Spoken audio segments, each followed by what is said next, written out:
बिझनेसमध्ये कस्टमर मिळवणं खूप सोपं आहे, पण त्याच बिझनेसमध्ये कस्टमरचा विश्वास मिळवणं तितकंच कठीण आहे. 21 दिवस 21 बिझनेस टिप दिवस 5वा.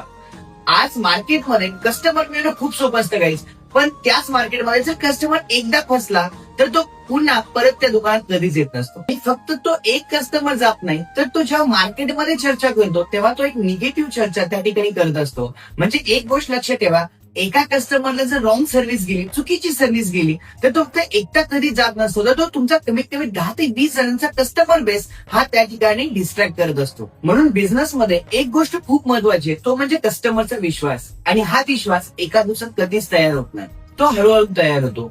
कस्टमर सोबत जेव्हा तुम्ही प्रामाणिक राहता, त्याला बेस्ट प्रोडक्टची क्वालिटी देता, त्याला बेस्ट सर्व्हिस देता, तेव्हा तो कस्टमर तुमच्या विश्वासार्थ तुमच्यासोबत कनेक्ट होत असतो. कधी कधी एखाद्या प्रोडक्ट मध्ये बाय चान्स काही डिफॉल्ट आलेला असतो, आणि त्यावेळेला जर तुम्ही त्याला प्रॉपर सर्व्हिस दिली, त्याला जर प्रॉपर सगळ्या गोष्टी जर त्याला फुलफिल करून दिल्या, तर त्या ठिकाणी त्या कस्टमरचा ऑटोमॅटिकली ट्रस्ट हा तुमचा बिल्ड होत असतो. कारण कस्टमरला वाटतं इथे फक्त सेल नाही, तर इथे माझी व्हॅल्यू आहे. आणि एक गोष्ट लक्षात ठेवा, एकदा वाढलेला ट्रस्ट तो तुमचा एक परमनंट कस्टमर, आणि फक्त परमनंट कस्टमर नाही, तर तुमचा एक लाईफ टाईमचा, तो एक मार्केटिंगचा सगळ्यात मोठा एक दुनिया तुमच्यासाठी बनू शकतो.